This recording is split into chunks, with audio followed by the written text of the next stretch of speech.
Good evening everyone. Previous class का answer दो, hand raise करके आंसर दो। उदान वायु का स्थान और उदान वायु के कर्म। आलोक बोलो। नाभि उरे कंठ वाक्प्रवृत्ति प्रयत्नो ओजो बलवरण आदि क्रम से। या एक तो वाक प्रवृत्ति, प्रयत्न, ऊर्जा, बलवन आदि क्रिया करके हम देखते ही है। और हम देखते हैं नाभि उरह कंठ। नाभि उरह कंठ किस नाभि और किसका स्थान था? अपान अपान वायु, वायु। अपान प्राण वायु। वायु। उरह कंठ और किसका स्थान था? प्राण वायु, प्राण वायु। प्राण वायु। हैंड रेस करके कोई तो प्राण वायु के और भी स्थान बता दो। श्रुति बोलो।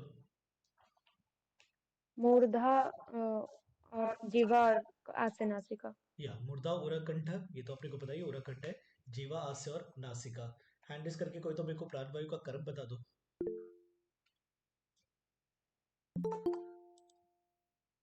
विजय बोलो। सर स्टीवन शवतु उद्गार श्वास आहार आदि कर्मचार। या स्टीवन शब्द उद्गार, श्वास, आहार आदि कर्म अब देखते हैं। ये किसके हैं? तो अपने प्राणवायु के है ना। स्वेद दोष अंबु वाहिनी स्रोतस किसके स्थान है?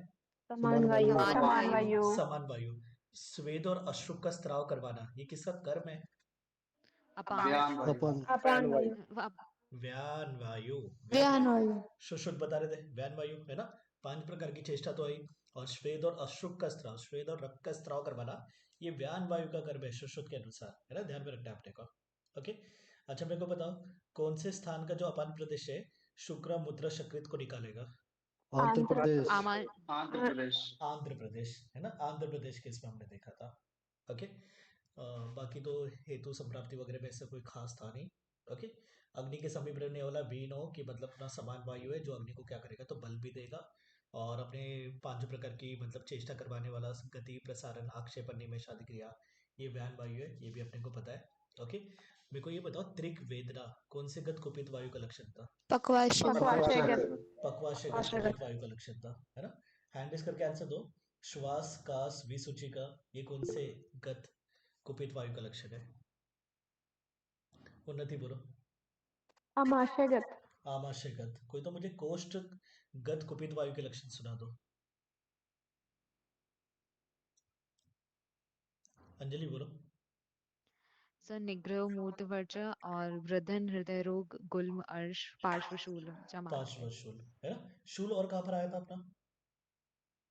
गुदगर गुदगर और पक्वाशय। या पक्वाशयगत। गुदगद और पक्वाशयगत, ये तो पार्श्वशूल आ रहा है ना। खाली शूल करके हमने देखा था, जहां पर केवल शूल लिखा है तो डैट मीन्स उधर शूल। तो गुदगद और पक्वाशयगत में हमने देखा था कि वहां पर अपने को शूल मिल रहा था। ओके। हैंड रेस करके मेरे को गुदगद के और भी लक्षण सुना दो।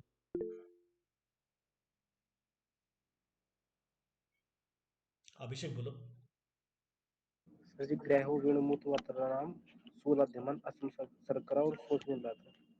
या एक तो हमने देखा था विट मूत्र वात का ग्रह होगा, जबकि मतलब हम कोष्ठगत में देखते हैं कि मूत्र और वज्र का निग्रह होता है करके, है ना। शूलता यहाँ पर आत्मान अश्मरी शर्करा वेरी इंपॉर्टेंट। जंगा उरु त्रिक पाष्ठ पाद पृष्ठ, है ना, इनके रोग हो गए। शोष होगा, है ना, ध्यान में रखना है। जरूरी नहीं है कि अलग से मतलब दे देगा कि जंगा उरु वगैरह मतलब पूरा दे देगा करके। एक वर्ड शोष करके उठा के दे देंगे कि किसका लक्षण है। तो यू शुड से गुदगत कुपित वायु का लक्षण है करके। आंत्र गुजन किसमें मिलेगा अपने को? पक्वासगत, पक्वाशयगत। और वहीं पर हमने देखा था कृच्छ मूत्र पुरुषत्वम, कि मूत्र पुरुष भी मतलब डिफिकल्टी से निकलेंगे। हैंडल्स करके आंसर दो। आदमान किसमें, आटोप किसमें और अनाहा किसमें? हो चुका है वैसे बट स्टिल। अर्जित बोलो। सर आदमान गुदगत वायु और आटो बाना पगवाशय। या वेरी गुड, है ना। आदमान हम देखते हैं गुदगत वायु में, कुपित वायु में।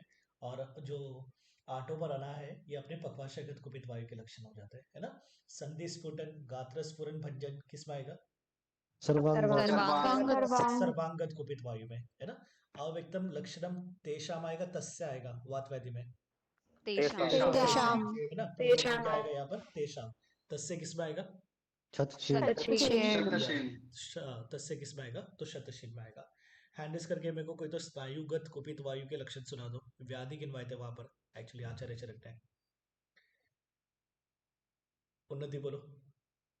बाह्यायाम अभ्यंतरायाम खली कुब्ज सर्वांग एकांग रोग और वाग्भट इसमें गृद्धरसी भी ऐड करते या वाग्भट गृध्र से भी ऐड करते हैं इसमें, है ना। भाया भैरायम अभ्यंतरायम खल्ली कुब्जता सर्वांग रोग एकांग रोग, है ना। और वाग्भट गृध्र से भी यहाँ पर बता देंगे किसमें, स्नायुगत वात में। ओके, नेक्स्ट हम कंटिन्यू करेंगे संधिगत वात, है ना। अपने डिजीज वाला पार्ट यहाँ पर मोस्टली चालू हो गया है। संधिगत वात जिसको संधिवात हम बोलते हैं, ऑस्टियोआर्थराइटिस के जिसे हम कंपेयर करते हैं, we know this thing. Okay, तो यहाँ पर सिंपल से इसमें लक्षण बताया आचार्य चरक ने। वात पूर्ण धृति स्पर्श शोतः संधिगते अनिले प्रसारण आंकुंचनयो प्रवृत्तिश्च संवेदना। तो यहाँ पर हम देख रहे हैं संधिगत कुपित वायु के लक्षण आचार्य चरक के अनुसार। तो आचार्य चरक बता रहे हैं कि संधिगत अगर कुपित वायु होगा तो वापस शोथ होगा। बट ये शोथ कैसे होगा, तो बोले वात पूर्ण धृति स्पर्श। धृति मतलब मशक, हमने बहुत बार देखा हुआ है, एक थैले जैसा जिसमें वायु भरा हुआ है, सीधी बात है। शोथ है जहां पर संधिगत वात है ना।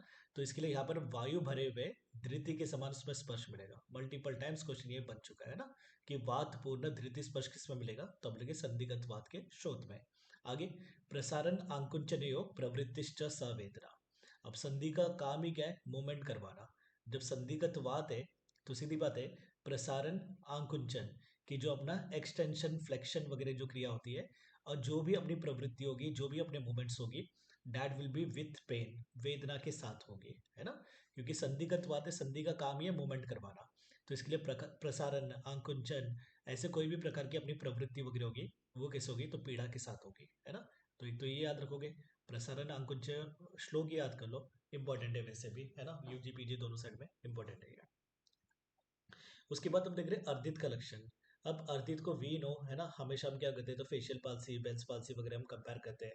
बट एक बात याद रखना है, आचार्य चरक खाली मुख में ही नहीं रुके। आचार्य चरक बोले अर्दित मतलब मुख के आधे भाग को तो पीड़ित कर सकता है, या फिर मुख के साथ में अपने शरीर के आधे भाग को भी मतलब वो पीड़ित कर सकता है। ओके, याद रखना है बात। आचार्य चरक ने केवल मुख पे नहीं है ना।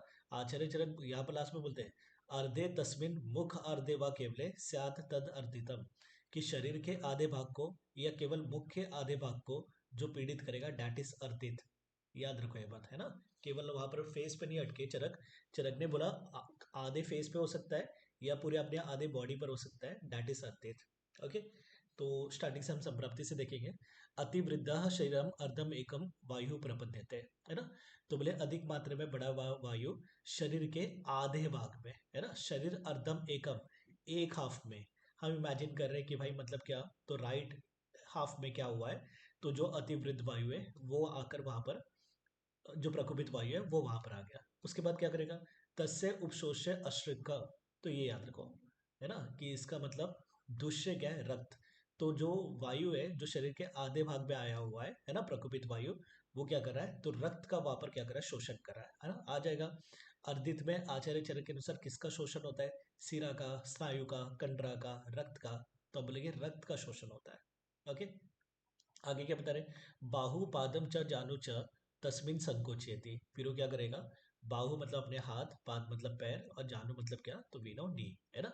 इसमें संकोच उत्पन्न करेगा। तो यहाँ पर हम पहले ही देख रहे हैं, अर्दित में चरक केवल मतलब फेस पे नहीं, अपने पूरे हाफ बॉडी पार्ट पर आ रहे हैं वहां पर, है ना। तो बोले उस साइड के बाहु पाद जानु में क्या कर रहा है, संकोच उत्पन्न कर रहा है। ये हो गया मतलब अपने हाथ पैर जानु वगैरह की बात। अभी हमारे फेस पर, मुखम जीयम, जिया हमने बहुत बार देखा है कि टेढ़ा होना, है ना। यहाँ पर अपनी फेस कैसे हो जाएगी, तो टेढ़ी हो जाएगी, है ना। अब जब फेस टेढ़ी हो गई तो सीधी बात है, फेस के उस हाफ में आने वाले जो भी मतलब चीजें वो सभी टेढ़े हो जाएंगे, है ना। तो बोले वक्री करोति, वक्री मतलब टेढ़ा होना, है ना। नासा भ्रू ललाट अक्षी हनुतता। ओके, अपना फेस का आधा हाफ टेढ़ा हो गया, तो वहां पर क्या हो गया, उस हाफ में आने वाले जो भी अपने नासा भ्रू ललाट अक्षी वगैरह ये सभी टेढ़े हो गए। वक्रम व्रजति आस्य भोजनम। तो इसके लिए जब हम भोजन करेंगे तो टेढ़ा करेंगे, क्योंकि फेस अपनी क्या होगी, टेढ़ी होगी, मुख भी टेढ़ी हो गई है, तो भोजन भी कैसे जाएगी, तो अपनी टेढ़ी जाएगी, है ना। तो यहाँ पर उसने उन्होंने बोला है, इसके बाद मनुष्य भोजन करता है तो आहार मुख में टेढ़े रूप से प्रवेश करता है ना। तो वक्रम व्रजति आस्य भोजनम, है ना, कि मतलब मुख टेढ़ा होने की वजह से अपना भोजन भी कैसे जाएगा, तो टेढ़ा जाएगा। वक्र नासिकम, ये तो हमने पहले देख लिया था कि नासिका वगैरह वक्र हो गई। तो इसके लिए छोटा सा पार्ट भी दिया हुआ है, डजेंट मैटर, कोई मैटर नहीं करेगा। आगे जाओ। स्तब्धम नेत्रम कत्यता, कि नेत्र कैसे हो गई, अपनी स्तब्ध हो गई, है ना। अपनी आई ब्लिंक नहीं होगी, है ना। ब्लिंकिंग मतलब जो होती है अपनी बहुत ही कम हो जाती है, तो नेत्र जकड़ गई है, जिसकी वजह से क्या होगा, ड्राई आइस मिलेगा, है ना। जेरोप्थेल्मिया वगैरह, या we can say dry eyes मिलेगा। ओके, क्यों? क्योंकि मतलब अपनी जो ब्लिंकिंग है वो मतलब अभी जकड़ गई है, ब्लिंकिंग बहुत ही कम हो रही है, तो इसकी वजह से नेत्र का लुब्रिकेशन नहीं होगा ठीक तरह से, और मतलब आई सूखती जाएगी, ड्राई आई होगा, और जिसकी वजह से कॉर्निया का एपिथेलियम वगैरह डैमेज हो सकता है ना। तो यहाँ पर वो बता रहे स्तब्धम नेत्रम, जो बहुत ही कॉमन बात है ना। Even we can say facial palsy हो या फिर मतलब पक्षाघात, पैरालिसिस, हेमिप्लेजिया वगैरह हम बोले, तो वहाँ पर स्तब्ध नेत्रता मिलता है। अब लोग कुछ लेते हैं कत्यतः वक्र नासिकम, कि बोलते समय पेशेंट की नाक टेढ़ी हो जाएगी करके, है ना। वक्र नासिकम तो दिया हुआ है, बीच में स्तब्धम नेत्रम दिया और फिर बाद में कथ्यतः दिया हुआ है, तो आप वैसे याद रखो कथ्यतः वक्र नासिकम, कि पेशेंट जब बात करेगा तो उसकी नाक टेढ़ी हो जाएगी। आगे इंपॉर्टेंट शब्दुश्च निग्रह थे, अपने फेस के जो भी पार्ट्स है ना, वो सभी में अभी हम देख रहे हैं कि विकृति हो रहा है एक एक करके। सब तो पहले बता रहे टेढ़े हो गए करके, अभी सबकी अलग अलग बता रहे हैं, है ना। कि स्तब्धम नेत्र, नेत्र कैसे हो गई, जकड़ गई है ना। फिर बात अरे शब्दुश्च निगृहते, हम छींक नहीं पाएंगे, छींक भी अटक जाएगी, है ना। नासा में विकृति हो गई तो अपनी छींक अटक गई है, नेत्र में विकृति हो गई तो नेत्र स्तब्ध हो गया है। आगे दीना जिया सन समुच्छिप्ता कलाम सज्जति चास्य भाग, अभी हम जीवा पर आ गए, है ना। नेत्र हो गया, नासा हो गया, अभी हम जीवा पर आ रहे हैं। ओके, तो यहाँ पर पेशेंट की जो वॉइस होगी, वाक मतलब बोलने वाली जो होगी कैपेसिटी, वो कैसे हो गई, दीन, दीन मतलब दुखी जैसे बोल रहा है, टेढ़ा बोल रहा है ना। समुच्छिप्ता कलाम, कला मतलब क्या होता है, अस्पष्ट, सज्जति मतलब अटक अटक कर बोल रहा है ना। तो दीना जिया समुच्छिप्ता कला सज्जति चास्य वाक, कला के ऊपर छोटा सा फोर लिखा हुआ है। ओके, यहाँ पर अबला करके मान रहे, डजेंट मैटर, चक्रपाणी वहां पर बोलते हैं कि कला मतलब क्या, अस्पष्ट, सीधी बात है। अब इसकी टंग की विकृति हम देख रहे हैं वहां पर, तो वहां पर हम देख रहे हैं कि पेशेंट जो बोल रहा है बहुत ही बेचारे जैसे, है ना, दुखी जैसे बोल रहा है करके, टेढ़ा बोल रहा है, अस्पष्ट बोल रहा है, अटक अटक कर बोल रहा है करके, है ना। तो ये भी आपने किस पा रहा है, अर्धित में। दंतः चलती बाध्यते श्रवण भिद्यते स्वरः, दांतें उसके हिलने लग जाएगी। ओके, और भी हम मुख्य विकृति देख रहे हैं। बाध्यते श्रवण, पेशेंट को सुनाई नहीं देगा ठीक तरह से, अभी हम ईयर में चले गए। फिर हम उसके मतलब वॉइस बॉक्स में जा रहे हैं, भिद्यते स्वरः, स्वर क्या हो गया, भेद, लैरिंग्स की विकृति हम देख रहे हैं, है ना। तो यहाँ पर एक एक करके अपने को ऑर्गन से याद रखो और उसके ऊपर याद रखो कि क्या क्या मिल रहा है। नेत्र में स्तब्धता, है ना। नासा में हम देख रहे हैं शब्दुष्ट निग्रह थे। ओके, हम जीवा में देख रहे हैं कि दीन जिया कला सज्जति, ऐसे मतलब उसकी वाक हो गई है करके, दांत उसके हिलने लग गए। श्रवण बाध्यते कि मतलब सुनाई नहीं दे रहा पेशेंट को ठीक तरह से। भिद्यते स्वराह, स्वर भेद वगैरह भी हो गया उसका, है ना। ये सब हो गया अपने ऊर्ध्व जत्रुगत जो अपने पार्ट है उनकी विकृति। आगे क्या बता रहे, पाद हस्त अक्षी जंगा उरु शंख श्रवण गंड रुक्क, इंपॉर्टेंट। हम कभी नहीं सोचेंगे कि ये अर्दित के लक्षण में आ रहा है ना। अर्दित के लक्षण में बता रही हूँ, उस हाफ के पैर में, अपने हाथ में, नेत्र में, जंगा में, उरु में, शंख में, श्रवण में, गंड प्रदेश में क्या होगी, तो वेदना होगी। नॉर्मली वी विल थिंक इतना सब है तो पक्षाघात वगैरह होगा करके, सर्वांगात वगैरह होगा, है ना। बट ये अर्दित के लक्षण में बताया, क्योंकि अर्दित आचार्य चरक केवल फेस पे नहीं रुके हुए, बॉडी के उस हाफ में भी बताते हैं, है ना। आचार्य चरक ने दोनों ऑप्शन दिया यहाँ पर। तो बोले पाद हस्त अक्षि जंगा उरु शंख श्रवण गंड रुक, ये किसका लक्षण है, अर्दित का लक्षण है। आगे फाइनली बता रहे हो, अर्धे तस्मिन मुख अर्धे वा केवले, शरीर के आधे भाग में या केवल मुख के आधे भाग में जहां पर अपने को पीड़ा हो रही है, सब लक्षण मिल रहा है, दैट इज अपना क्या, अर्धित। ओके, याद क्या क्या रखोगे, है ना। पहले तो ये कि अति प्रवृत्त वायु शरीर के एक भाग में, एक अर्ध में, है ना, राइट हाफ, लो लेफ्ट हाफ, कुछ भी हम ले सकते हैं, वहां पर जा रहा है, रक्त का शोषण कर रहा है, वेरी इंपॉर्टेंट, है ना। कि रक्त का वहां पर, रक्त यहाँ पर क्या अपना, तो दुष्य है। बाद में बाहुपात, जानू का मतलब संकोच करा, ठीक है। मुख जिया, है ना, अपना फेस कैसे करा, टेढ़ा कर रहा है, तो सीधी बात है बाकी जो नासा भ्रू ललाट शिहानु वगैरह भी सब टेढ़े हो जाएंगे। हम भोजन करेंगे वो भी टेढ़ा जाएगा, हम बोलेंगे तो नाक टेढ़ी हो रही है, नेत्र स्तब्ध हो गई है, शब्दों का मतलब क्या हो रहा है, तो छींक अपनी रुक गई है, छींक नहीं पा रहे ठीक तरह से, बोलने जा रहे तो मतलब बेचारे जैसे टेढ़ी, अटक अटक कर, है ना, अस्पष्ट ऐसे हम बोल रहे हैं, दांत हिलने लग गए, सुनाई नहीं दे रहा ठीक तरह से, स्वर का भेद हो गया है। पाद हस्त अक्षि जंगा उरु शंख श्रवण गंड में क्या हो रही है, तो वेदना हो रही है ना। आगे फाइनली उन्होंने बोल दिया अर्धे तस्मिन मुख अर्धे वाक्य, शरीर का एक हाफ या फिर मुख का एक हाफ यहाँ पर क्या हो रहा है, पीड़ित हो रहा है, किसमें, अर्धित में। होप सो क्लियर है ना, इंपॉर्टेंट है। तो यहाँ पर एक वर्ड भी आप नहीं छोड़ोगे ना, दिस आर इंपॉर्टेंट व्याधि, यहाँ पर घूम फिर के क्वेश्चंस बनते ही है ना, याद रखो। उसके बाद हम देख रहे हैं मन्यास्तंभ, जिसको हम अंतर आयाम बोलेंगे। और उसके बाद हनुस्तंभ देखेंगे जिसको बहिरायाम करके बोलेंगे, है ना। रिसेंटली इसके ऊपर क्वेश्चन बना हुआ था, 2024 की बात है आई गेस। वाग्भट का भले ही मत बना था बट बना हुआ था, है ना। तो यहाँ पर हम देख रहे हैं मन्यास्तंभ को अंतरायाम बोल रहे हैं, और जो हनुस्तंभ है उसको क्या बोलेंगे, तो बहिरायाम करके बोलेंगे। जैसे तो पहले हम देख रहे हैं मन्यास्तंभ के बारे में। और नो व्हाट इज अंतरायाम, पहले हम अंतरायाम को मतलब देख लेंगे कि भाई मॉडर्न में कैसे कोरिलेट करेंगे, है ना। एक होता है अपना एम्प्रोस्थोटोनस। एम्प्रोस्थोटोनस में क्या होता है, देर इज अपना फॉरवर्ड आर्किंग, हम सामने की तरफ मतलब क्या हो गया यहाँ पर आर्क हो गया है यहाँ पर, ओके। जहाँ पर हम देख रहे हैं अपना पीठ तो जमीन पर लगा हुआ है, सिर ऊपर की तरफ है और पैर भी मतलब अपने क्या ऊपर की तरफ है, ओके। तो दैट इज कॉल्ड एज एम्प्रोस्थोटोनस, जिसको हम क्या बोलेंगे अंतरायाम, है ना। कि ये अंदर की तरफ वी कैन से कि यहाँ पर मतलब क्या हो रही है, तो झुकाव हो रही है करके, ओके। तो दिस इज अपना क्या, तो फॉरवर्ड आर्किंग, जिसको हम क्या बोले एम्प्रोस्थोटोनस, ठीक है। जिसको हम मन्यास्तंभ या अंतरायम से यहाँ पर कंपेयर करेंगे। अंतरायम की अंदर की तरफ मतलब यहाँ पर क्या हो गई है, तो यहाँ पर आर्क बना हुआ है ना। या फिर वी कैन से अंतरायम अंदर की तरफ मतलब बॉडी क्या हो गई, तो बेंड हो गई है करके, ओके। जिसको हम क्या बोल रहे हैं मन्यास्तंभ। तो बोले मन्यासंश्रित वातो अंतः यदा नाड़ी प्रपद्यते, है ना।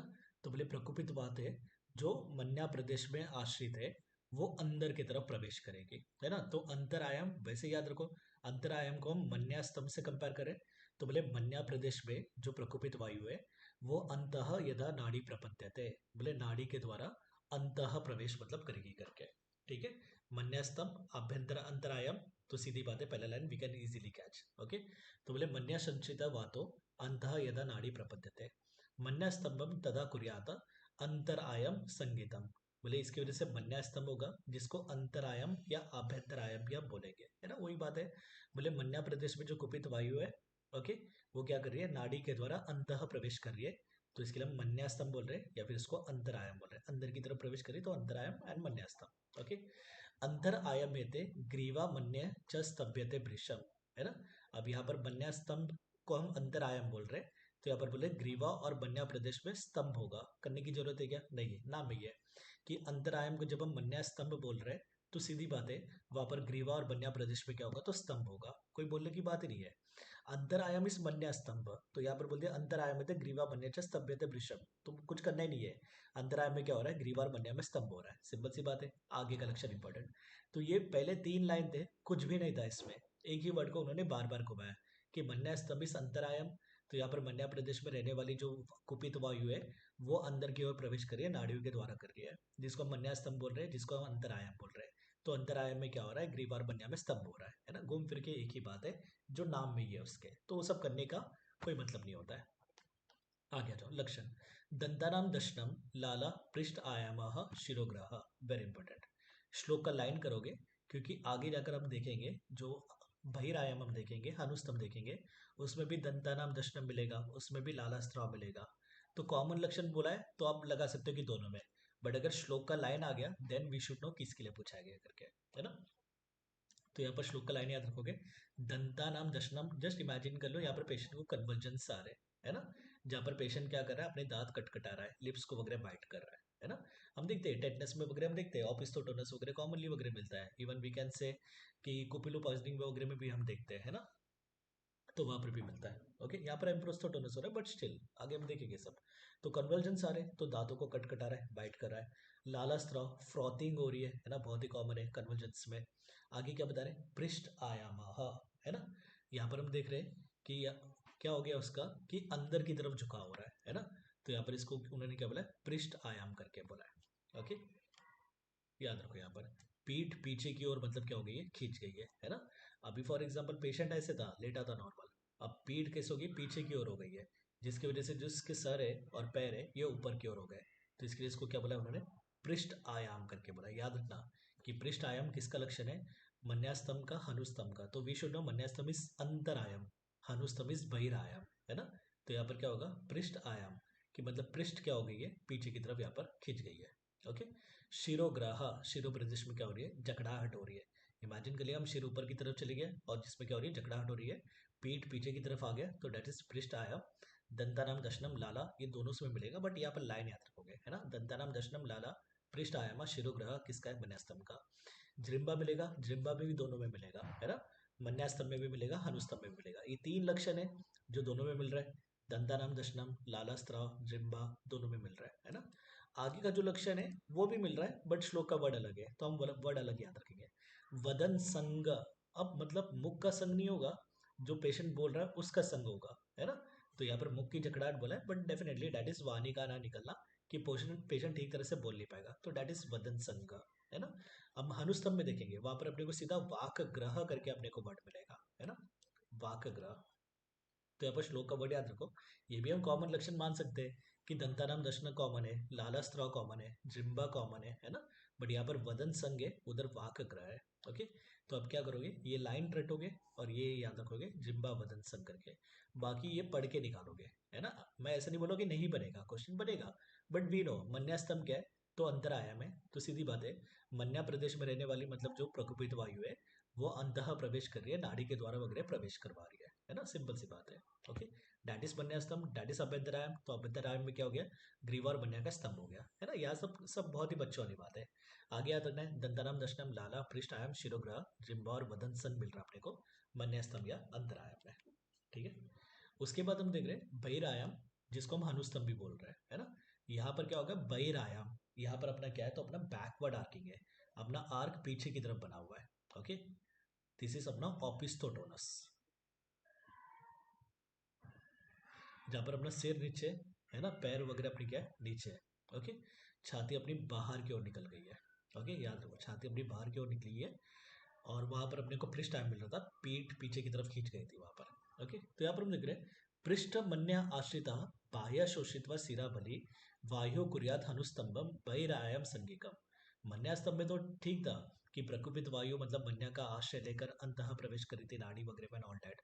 यहाँ पर क्या बता रहे हैं, तो बोले प्रकुपित वायु पृष्ठ और मन्या का आश्रय लेकर, है ना, बोले जो बाह्य भाग में जो सीरा होगा उसका शोष करेंगे करके। बहिरायाम में क्या हो रहा है, बाह्य भाग के सीरा का शोष हो रहा है, याद रखना आ जाएगा। बहिरायाम में किसका शोष होता है, सीरा का, स्नायु का, कंडरा का, रक्त का, ऐसे क्वेश्चंस बनते हैं, तो बोले कि सीरा का शोष होगा, है ना। और बहिरायाम में अगर पूछ लिया कि प्रकोपित वायु का आश्रय कहाँ पर है, तो बोले कि पृष्ठ मन्या, है ना। आभ्यंतरायाम में किधर था, तो मन्या प्रदेश में था केवल, है ना। यहाँ पर क्या है, पृष्ठ मन्या, बोले पृष्ठ और मन्या प्रदेश में रहने वाली जो वायु है वो बाह्य भाग के शिरा में जाकर क्या करेगी, उसका शोषण करेगी, है ना। This is very important. बहिराय में तो बाह्य भाग, ये बच्चों वाली बात हो गई, बट किसका शोषण कर रही है, सीरा का, स्नायु का, कंडरा का, इस पे बहुत घुमाते हो, तो बोलेंगे सीरा का शोषण करेंगे, है ना। जिसकी वजह से क्या होगा, हनुस्तंभ होगा, जिसको हम बहिर आयाम करके भी बोल रहे हैं, है ना। दिस इज हनुस्तंभ या बहिर आयाम, जिसमें अपना सिर और पैर नीचे जमीन पर है ना, छाती बाहर की तरफ निकल गई है अपनी। ओके, तो दिस इज अपना बैकवर्ड आर्किंग, यहाँ पर अपना आर्क का बन रहा है, पीछे की तरफ बन रहा है, तो दिस इज बैकवर्ड आर्किंग या ऑपिस्थोटोनस जिसको हम बोलेंगे, ठीक है। उसके बाद हम देख रहे हैं चापवत नाम्य मानस्य, चापवत मतलब धनुष के समान, कि धनुष के समान बॉडी क्या हो गई, बेंड हो गई है, नाम्य मतलब बेंड होना, है ना। तो बोले चापवत नाम्य मानस्य, कि धनुष के समान बॉडी क्या हो गई है, बेंड हो गई है। पृष्ठ तो नियत शिराहा, है ना, जो अपने सिर है वो पीठ की तरफ जा रही है, सीधी सी बात है। सिर आभ्यंतराय में क्या होता, सिर ऊपर की तरफ जा रही थी, है ना। तो ये सिर और पैर पास में आ रहे थे। यहाँ पर हम क्या देख रहे हैं कि सिर कहाँ जा रही है, पीछे की तरफ जा रही है, कहाँ पर जा रही है, पीठ की तरफ जा रही है, पृष्ठ की तरफ जा रही है। तो बोले पृष्ठ तो नियत शिराहा, है ना, कि सिर अपने कहाँ जा रही है, तो पृष्ठ की तरफ जा रही है ना। श्लोक का वर्ड याद रखना है एंड इमेजिन करना अपने को कि क्या हो रहा है करके। ओके, पृष्ठ तो नियत शिराहा, कि सिर कहाँ पर जा रही है, तो पीठ की तरफ जा रही है ना, पीछे की तरफ जा रही है, पीठ अपने पीछे की तरफ है, सिंपल सी बात है। तो डेट इज बहिराम। पहले याद रखना है, बहिराम में अगर ये वाले डायग्राम बनाकर सोचते लगने लगे तो सब गलत हो जाएगा। बहिराम में क्या हो रहा है, तो यहाँ पर अपना बैकवर्ड आर्किंग है। ओके, सिर पैर नीचे की तरफ है ना, छाती ऊपर की तरफ है, तो सिर का जा रहा है, तो पीठ की तरफ जा रहा है। उराह उत्क्षिप्यते आ गया, है ना, कि यहाँ पर अपनी जो छाती है वो बाहर की ओर निकली हुई है। ओके, आगे मन्या स्तब्ध ग्रीवा अवमृद्यते, मन्या प्रदेश में स्तंभ इसमें भी मिल रहा है अपने को, है ना। और बोले ग्रीवा प्रदेश में क्या हो रही है, तो यहाँ पर टेढ़ी हो गई है, ग्रीवा अवमृद्यते, कि अपनी ग्रीवा कैसे हो गई है, तो टेढ़ी हो गई है करके, है ना। तो ये याद रखोगे, मन्या स्तब्ध ग्रीवा अवमृद्यते किसका लक्षण है, मन्या स्तंभ का लक्षण है, बहिरायाम का लक्षण है, तो आप बोलेंगे बहिरायाम का लक्षण है, that is also called as अनुस्तंभ। आगे आ गया दंतानाम दशनम, जिम्बा, लालास्त्राव, वाकग्रह, है ना। ये 4 लक्षण ऊपर भी थे। दंतानाम दशनम वैसे के वैसे था, जिम्बा भी था, लाला भी था, लालास्त्राव। यहाँ पर वाकग्रह है, वहां पर क्या आया था? बदन शिरोग्रह। संग। सिरोग्रह। वदन संघ, वदन संघ। शिरोग्रह हो रहा था, नो डाउट। यहाँ पर वाक ग्रह से मैंने ये पूछा कंपैरेटिवली वर्ड क्या आया था, तो वहां पर वदन संघ आया था, है ना। तो इसके लिए कॉमन तो आप याद रखोगे, बट श्लोक का लाइन याद रखोगे, क्योंकि कॉमन दोनों में ऊपर नीचे है। तो श्लोक का लाइन आ गया तो there we should be able to catch कि दंतानाम दशनम लाला पृष्ठ आयाम आ गया। सिंपल सी बात है, पीठ की तरफ खींचा हो रहा है। जब पीठ की तरफ खींचा हो रहा है तभी तो पीठ पीछे की तरफ चलेगी ना, और सिर और मतलब क्या हो गए, तो पैर ऊपर की तरफ चले गए। ओके, तो दंतानाम दशनम लाला पृष्ठ आयाम शिरोग्रह आ गया, तो वहां पर आप बोलेंगे मन्यास्तंभ या अभ्यंतरायम का लक्षण है ना। दंतानाम दशनम जिम्बा लालास्त्र और वाक ग्रह आ गया, तो बोलेंगे बहिरायम या फिर अनुस्तंभ का लक्षण है। आगे क्या बता रहे, जात वेगो निहंती एष वैकल्यम व्यप्रचयति, कि जब बहिरायाम या अनुस्तंभ के जब वेग आते हैं तो एक तो पेशेंट की मृत्यु होगी, अगर मृत्यु नहीं भी हुई तो वैकल्यता दैट इज डिफॉर्मिटी तो होगी ही होगी करके, है ना। बोथ ऑप्शन आ देर, ऐसे नहीं कि पेशेंट बच के एकदम आराम से निकल जाएगा, है ना, ऐसा नहीं हो रहा है। अगर बहिरायाम या अनुस्तंभ के लक्षण अगर आ गए या वेग हो गया, वेग आ गए, तो वहां पर पेशेंट की एक तो मृत्यु होगी या फिर मतलब विकृति आएगी आएगी। ओके, तो बहिरायाम दैट इज अनुस्तंभ, आभ्यंतरायाम जिसको मन्यास्तंभ बोल रहे हैं। अभी हम कंपेयर करेंगे, है ना। बहिरायाम या अनुस्तंभ में यहाँ पर हम देखते हैं प्रकुपित वायु किसका आश्रय लेती है? पृष्ठ और मन्य। मन्या। पृष्ठ और मन्या, है ना। बहिरायाम दैट इज अनुस्तंभ, पृष्ठ और मन्या में जो आश्रित बाह्य सिरा है उनका शोषण कर रही है ना। और मन्या स्तंभ में हम क्या देखते हैं, प्रकुपित वायु कहाँ पर जाती है? मन्या। मन्या स्तंभ में, मन्या। है ना। मन्या का आश्रय लेकर वो क्या करेगी, अंतः प्रवेश करेगी नाड़ी के द्वारा वगैरह, है ना। ये हमने किस में देख लिया था, मन्या स्तंभ या फिर आभ्यंतर आयाम में। ओके, पृष्ठ तो नियत शिराह, ये हम कहा देखते हैं, तो हनुस्तंभ में देखते हैं। जहां पर अपने सिर कहा जा रही है, तो पीठ की तरफ जा रही है ना। पीठ की तरफ जा रही है, बैकवर्ड आर्किंग है, तो यहाँ पर अपनी सिर कहा जा रही है, तो पीठ की तरफ जा रही है। छाती ऊपर की तरफ उठ गई है, तो बोले पृष्ठ तो नियत शिराह उरह उत्क्षिप्यते, किस में आ रहा है, अपना हनुस्तंभ या बहिरायम में आ रहा है। इसमें वाक ग्रह मिल रहा है, उसमें वदन संघ मिल रहा था। आभ्यंतरायम में वदन संघ था, शिरोग्रह तो था नो डाउट, है ना। और यहाँ पर हनुस्तंभ में क्या मिल रहा है अपने को, तो वाक ग्रह मिल रहा है। हनुस्तंभ is comparatively dangerous as compare to बहिरायम, as compare to we can say मन्यास्तंभ, क्योंकि यहाँ पर जब हनुस्तंभ के वेग आएंगे या बहिरायम के जब वेग आएंगे, एक तो पेशेंट की मृत्यु होगी या फिर मतलब वहां पर वैकल्यता, डिफॉर्मिटी, विकृति देखी जाएगी, है ना। उसके बाद हम देख रहे हैं हनुग्रह। हनुस्तंभ अलग है, हनुग्रह अलग है ना। हनुस्तंभ में जो हम देख रहे थे सब कन्वर्जेंस वाले वगैरह लक्षण थे। ओके, जहां पर हम देख रहे थे हनुस्तंभ को हम किससे कंपेयर कर रहे थे, तो बहिरायम से कंपेयर कर रहे थे। हनुस्तंभ नहीं है ना, यहाँ पर हनुग्रह कर देना अपने संहिता में। व्हाट इज अनुग्रह, तो टेम्पोरोमैंडिबुलर जॉइंट का डिसलोकेशन, सिंपल वर्ड में, है ना। अनुग्रह क्या अपना, तो TMJ dislocation, that is temporomandibular joint का डिसलोकेशन। बोले हनु मूले स्थितो बंदात स्त्रंस्यति अनिलो हनु, है ना। तो यहाँ पर स्त्रंस्यति हम देखते हैं ना कि संधि चैवन, संधि च्युति, संधि स्त्रंस वगैरह करके। तो यहाँ पर हम देख रहे हैं हनु प्रदेश में रहने वाली जो कुपित वायु है वो क्या करेगी, हनुबंधनों को ढीला कर देगी, स्त्रंस मतलब उनको लूज कर देगी, है ना। जो अपने टेम्पोरोमैंडिबुलर जॉइंट जो है ना। तो यहाँ पर मतलब प्रकुपित वायु क्या कर रही है, इसका स्त्रंस्यति, उसको लूज कर रही है। अब लूज करते समय टोटली डिपेंड्स कि आपका मुख खुला था या बंद था। अगर आपका मुख खुला था तो खुला ही रहेगा, अगर आपका मुख बंद था तो बंद ही होगा। तो अपने को विवृत आस्यता भी मिलेगा, सवृत वक्रता भी मिलेगा, बट एक ही पेशेंट में नहीं मिलेगा, दोनों अलग अलग पेशेंट में मिलेगा, है ना। यहाँ पर हम हनुग्रह के बारे में देख रहे हैं, हनुस्तंभ बिल्कुल नहीं है, हनुग्रह है।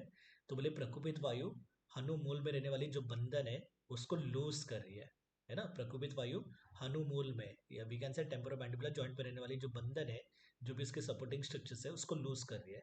अब उसको लूज करने के बाद में दो चांसेस है, एक तो अपना मुख खुला का खुला रह जाए या तो अपना मुख बंद का बंद रह जाए, उसके बाद मूवमेंट नहीं होगा, है ना। तो विवृत आस्यता भी मिलेगा, सवृत वक्रता मतलब आस्यता भी मिलेगा। तो यहाँ पर उन्होंने बोला अनुग्रह दो प्रकार के होते हैं, एक में मुख खुला रह जाता है दैट इज विवृत आस्यता, एक में मुख बंद होता है दैट इज समृद्ध वक्रता। लक्षण दोनों में कॉमन है ना। क्या, तो बोले स्तब्धम अवेदनम, की जकड़ाहट होगी, मुख खुला है तो खुला ही रहेगा, मूवमेंट नहीं होगा, मुख बंद है तो बंद ही रहेगा, मूवमेंट नहीं होगा। बट बोले अवेदनम, वेदना रहित होगा, यहाँ पर कोई पेन नहीं होगा, है ना। तो आ गया अनुग्रह के बारे में, इनमें से कौन सा मतलब असत्य कथन है, कि वेदना युक्त होता है, तीव्र वेदना युक्त होता है, तो आप बोलेंगे गलत है, वेदना यहाँ पर नहीं होती है करके, है ना। कल हमने तीव्र रुझा कहाँ पर देखा था, कौन से गत कुपित वायु में? रक्तगत में। रक्तगत रक्तगत में। रक्तगत में, है ना। रक्तगत में हमने देखा था कि तीव्र रुझा मिलेगा। मंद शोफ रुझा किसमें मिल रहा था? सिरागत। सिरागत में। वेरी गुड, सिरागत में क्या मिल रहा था अपने को? मंद शोफ रुझा वगैरह मिल रहा था। ओके, तो यहाँ पर हम हनुग्राह में देख रहे हैं कि हनु मूल में रहने वाले जो बंद है उसका मतलब क्या करिए, प्रकोपित वायु उसको लूज करिए, स्त्रंस्यति, उसको लूज कर दिया उसने, है ना।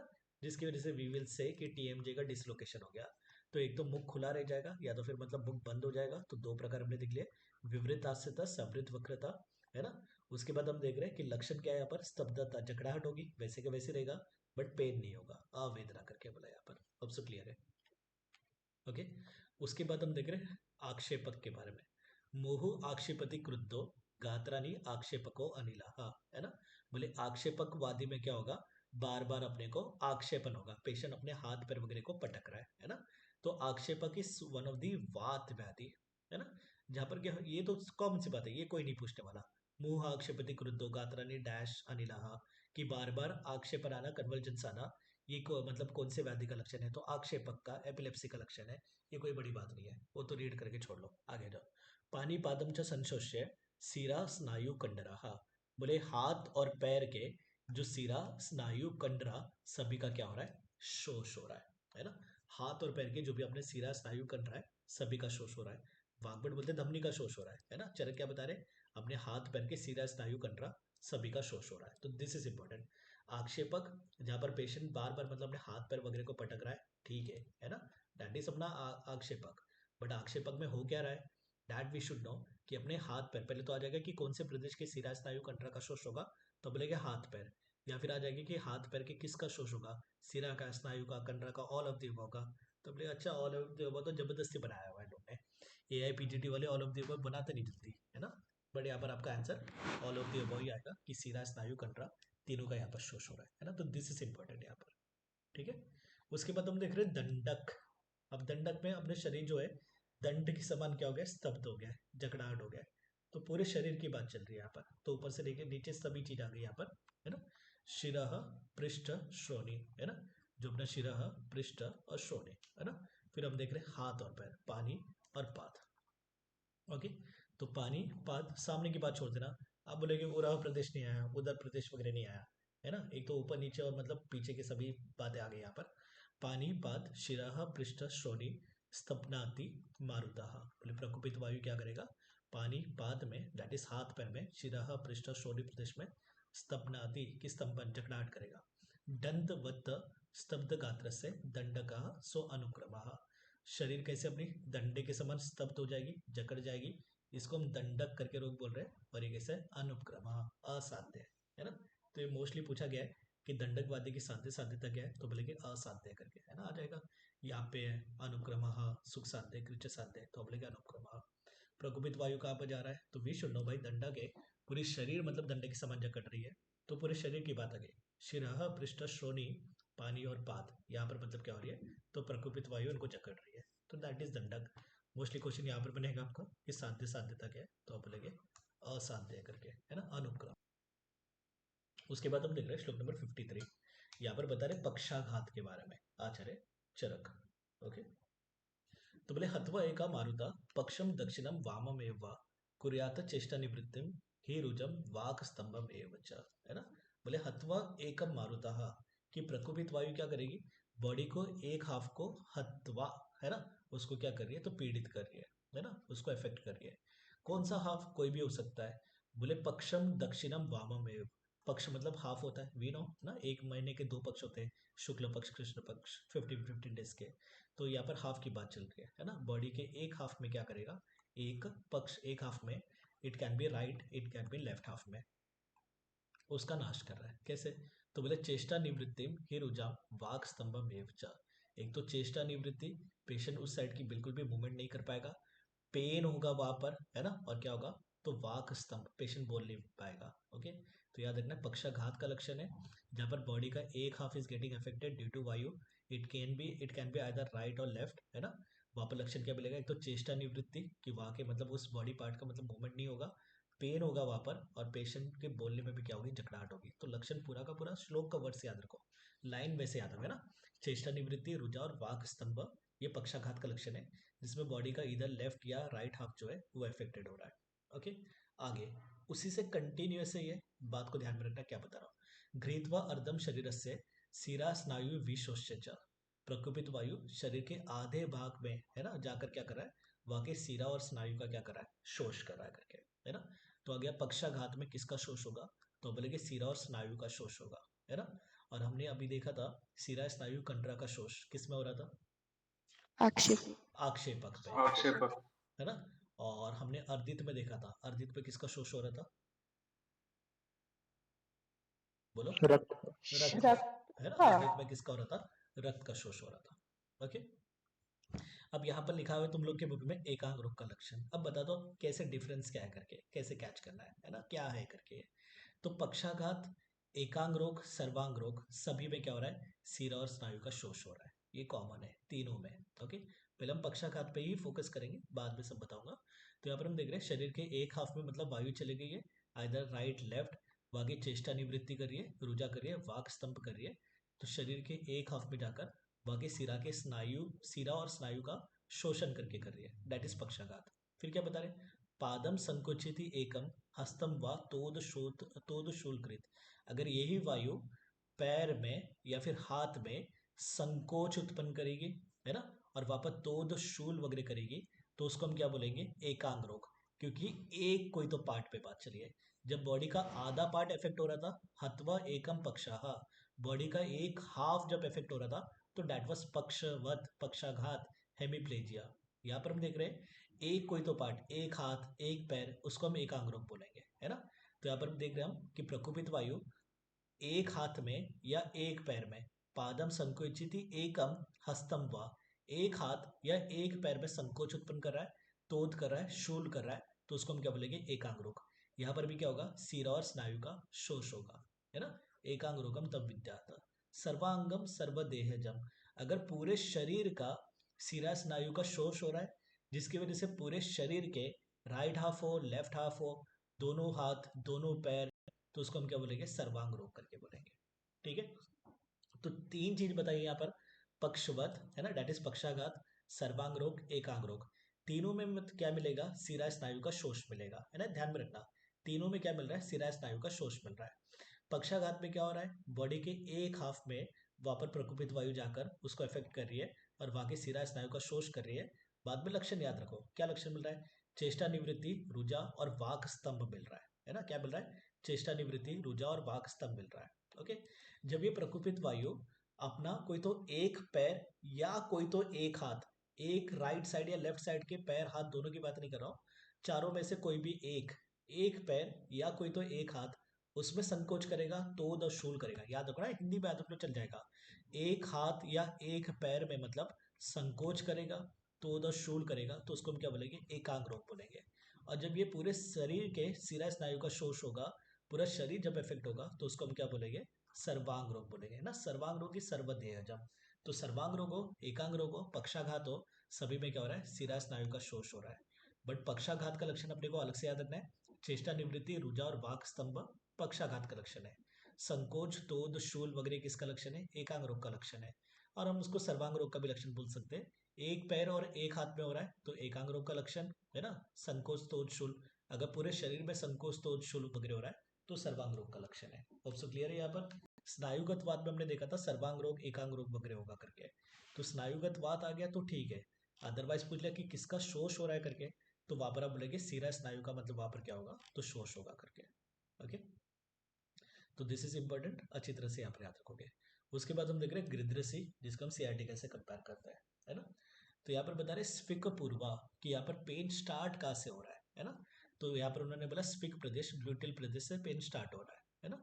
फिर कहा जाएगा कटी, पृष्ठ, उरु, जानु, जंगा, पदम क्रमात, सीक्वेंस याद रखना है ना, कि ग्लूटल एरिया से स्टार्ट हुआ, फिर उन्होंने बोला कटी, दैट इज अपना कमर, पृष्ठ ऊपर की तरफ भी गया हुआ है ना, यहाँ पर बोले ग्लूटल प्रदेश दैट इज स्फिक प्रदेश से स्टार्ट हुआ है, कटी प्रदेश, पृष्ठ प्रदेश, फिर बाद में नीचे आते गए, है ना, उरु, दैट मीन्स अपना क्या, तो थाई, जानो, नी, जंगा, है ना, दैट इज मतलब अपना काफ वाला एरिया, पदम मतलब अपना फुट। ओके, तो बोले कटी पृष्ठ उरु जानु जंगा पदम क्रमात, स्फिग प्रदेश से स्टार्ट होकर कटी पृष्ठ उरु जानु जंगा पद में मतलब क्या हो रहा है, तो ये क्रम से जा रहा है। गृध्रसी स्तंभ रुख तोदय गृह्णाति स्पंदते मोह, क्या होगा इन एरिया में, एक तो स्तंभ दैट इज जकड़ाहट होगी, रुख वेदना होगा, कैसे वेदना, तो तोदबद वेदना होगी, और बार बार वहां पर स्पंदन मिलेगा, फड़केगे वो प्रदेश, है ना। तो डैट इज वातज गृध्रसी, बट गृध्रसी दो प्रकार के, एक वातज एक वात कफज। तो वातज में तो ये सब लक्षण मिल रहे हैं, वात कफज में भी ये लक्षण मिलेंगे, बट यहाँ पर कफ भी आ गया तो तीन लक्षण एक्स्ट्रा कफ के। तो बोले तंद्रा गौरव और अरोचक, कि गृध्रसी में वातज हो वात कफज हो, ये पहले दो लाइन के पूरे लक्षण मिलेंगे, बट वात कफज में तीन लक्षण और एक्स्ट्रा, क्योंकि कफ आ गया वहां पर, है ना।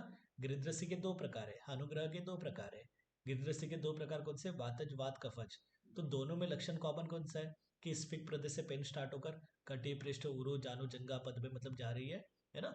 वहां पर पेन भी हो रहा है, स्तंभ भी हो रहा है, तो वेदना भी हो रही है, और स्पंदते मुंह बार बार मतलब वहां पर फड़क भी रहे करके, है ना। ये हो गया गृध्रसी का सामान्य लक्षण, जो वातज गृध्रसी में तो मिलेगा।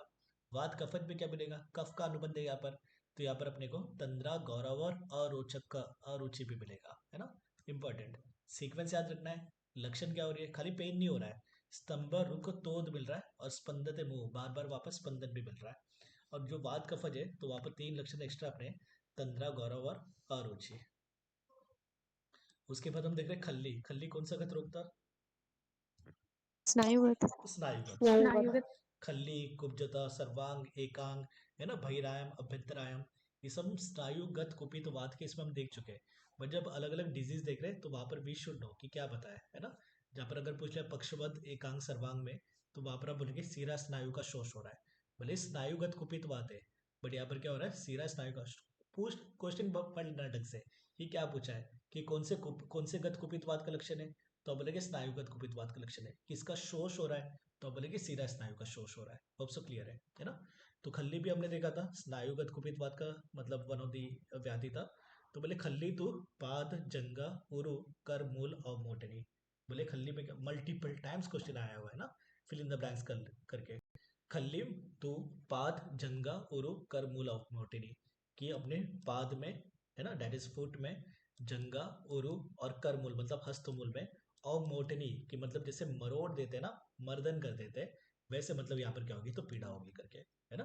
तो श्लोक का वर्ड याद रखो, यहाँ पर खल्ली प्रदेश में का अवमोटनी वेदना हो रही है ना, कोई तोदवत भेदवत नहीं है, अवमोटनी मर्दनवत वेदना है, पाद में, जंगा में, उरु में और करमूल में यहाँ पर अवमोटनवत यहाँ पर वेदना हो रही है ना। तो this is important, multiple times यहाँ पर फिल इन द ब्लैंक्स के लिए पूछा गया है। ओके, खल्ली जो रोग है उसमें उपनाह करते हैं, खल्ली तो उपनाहम, ये भी बहुत बार पूछा गया है। खल्ली बहुत ही फेमस मतलब फेवरेट है उनका क्वेश्चन बनाने के लिए। तो यहाँ पर बता रहे हैं नानदपन जो वात व्याधि है, वात की वजह से तो उत्पन्न हो रहे हैं, बट आगे जाकर उनके साथ पित्त और कफ का अनुबंध भी हो सकता है, जैसे अभी हमने गृध्रसी देखा, गृध्रसी वात व्याधि, बट वहां पर मतलब कफ का अनुबंध भी हो सकता है। तो जहाँ पर तंद्रा गौरव अरुचि वगैरह ये सब लक्षण मिलता है ना। तो ये बता रहे सर्वेशु इतिषु संसर्गम पित्त आदेय उपलक्ष्यता, बोले सभी प्रकार के जो नानदपन वात व्याधि वगैरह हम सब देख रहे थे, वहां पर पित्त आदि का जब संसर्ग होगा तो उनके उनके अपने अपने लक्षण भी होंगे, कि पित्त का अगर आ गया तो वहां पर मतलब क्या हो रहा है, तो दाह हो रहा है, कफ हो रहा है तो वहां पर मतलब जकड़ाहट वगैरह, स्तंभता वगैरह, ये सब देखी जाएगी करके, है ना। तो रीड कर लो, कोई खास नहीं है। आगे इंपॉर्टेंट, वेरी इंपॉर्टेंट, बोले वात के प्रकोप के दो कारण, है ना, मल्टीपल टाइम हम डिस्कस कर चुके हैं बात। एक तो धातु क्षय की वजह से वात का प्रकोप होता है, और दूसरा बताया मार्ग अवरोध की वजह से क्या होता है, तो वात का प्रकोप होता है। अगर धातु के क्षय हो गया अपने रस आदि धातु, या फिर वीकेंड से पित्त और कफ का भी अगर क्षय हो गया, हमने हेतु में देखा था, है ना, कि जब दोष अधिक मात्रा में निकल जाते हैं या रक्त अधिक मात्रा में निकल जाता है, तो वहां पर भी वात का प्रकोप होता है। तो धातु क्षय जन्य एक वात प्रकोप है, दूसरा अवरोध जन्य, है ना, कि वात अगर खुद के मतलब गति में अवरोध कर रहा है, या पित्त कफ अगर उनके गति में अवरोध कर रहे हैं, या जो भी मतलब अपने रक्त मांस मेद वगैरह कोई भी उनकी गति में अवरोध कर रहा है, तो डेट इज अवरोध जन्य वात प्रकोप, है ना। दूसरा बता रहे वात पित्त कफा देहे सर्वस्त्रोतो अनुसारिणः वायु एव ही सूक्ष्मत्वात् द्वयो तत्र अपि उदीर्णाः, बोले वात पित्त कफ ये अपने पूरे शरीर में मतलब क्या करते हैं, घूमते हैं, सभी स्रोतस में अनुसरण करते हैं, वी नो दिस थिंग, है ना। बट बोले वायु अपने सूक्ष्म गुण की वजह से पित्त और कफ का क्या करता है, उदीरण करता है ना। तो दिस इज इंपॉर्टेंट, है ना। यहाँ पर हम अंशांश कल्पना देख रहे हैं। वी नो वात क्या कर रहा है, पित्त और कफ का उदीरन कर रहा है, क्योंकि वात ही गति करवाने वाला है इनका। बट अपने कौन से गुण की वजह से आ जाएगा, कौन से गुण की वजह से वायु पित्त और कफ का उदीरन करता है? सूक्ष्म गुण की वजह से, चल गुण की वजह से, रुक्ष गुण की वजह से, शीत गुण की वजह से। तो अब बोलेंगे सूक्ष्म गुण की वजह से। कोई तो हैंड रेस करके आंसर दो। उरु स्तंभ में हमने देखा था कि कफ के 2 गुण जिसकी वजह से स्तंभता आ रही थी। अंजलि बोलो। सर स्थैर्य और शीत गुण थे। या स्थिर और शीत गुण की वजह से वहां पर देखा था हमने, उरु स्तंभ में कफ की वजह से स्तंभता आ रही थी। तो कहीं पूछ लिया कि वात के कौन से गुण की वजह से पित्त और कफ का उदीरन होता है, तो आप बोलेंगे सूक्ष्म गुण की वजह से क्या होता है, पित्त और कफ का उदीरन होता है ना। नेक्स्ट टॉपिक से अपना आवरण, जो हम कल स्टार्ट करेंगे। ओके, कोई डाउट यू कैन आस्क।